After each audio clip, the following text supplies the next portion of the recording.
women as leaders in Ethiopian society.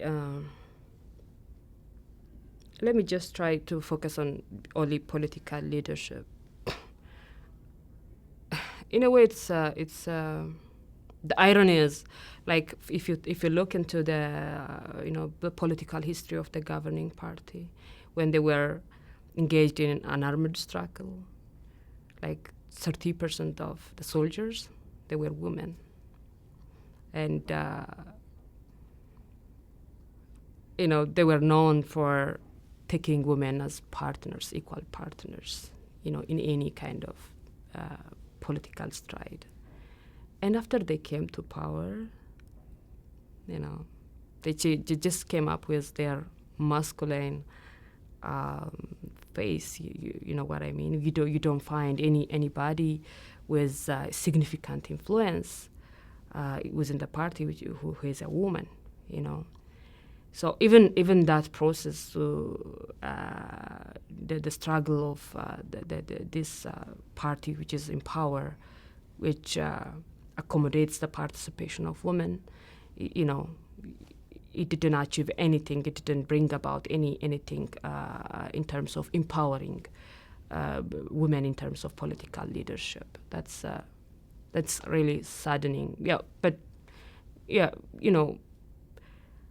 Always equality and empowerment and all those things are directly correlated with having democracy, whether internally or in the national political sphere. So, a political party known for autocratic method of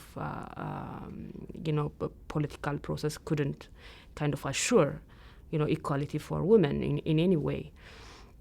When you come to opposition politics, of course, there are a lot of obstacles for women to come to political participation in the opposition. Of course, there is a cultural component into it, but there is also,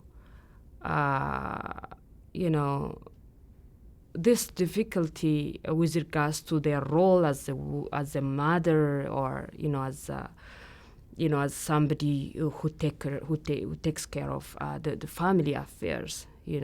I remember when we were imprisoned in 2005. Of course, many women, had to share that plight, and the saddening part was, those mothers, their suffering was kind of double-fold.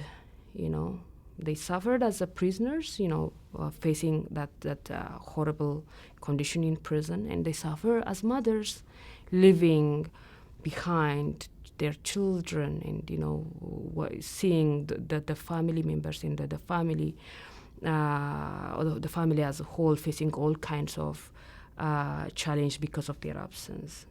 And even one of my co-defendants, she was a journalist, and we were in prison.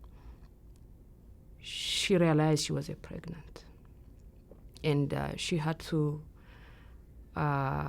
spend that time of her pregnancy in a very bad prison condition. She had to live with 70 people in a very packed manner, you know what I mean, very narrow cell, and with all types of criminals, murderers, people who committed robbery and all kinds of crimes, and even mentally ill people, were supposed to live with us.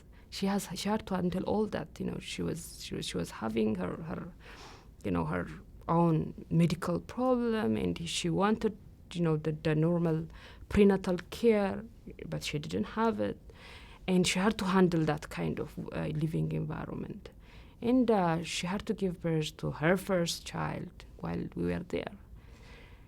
So the realm of political opposition for women, the challenge it poses is kind of double-fold because of the role they have in the society as mothers, as wives, and as a responsible woman, taking care of the well-being of the family. So that is, in a way, discouraging for women to come at the forefront.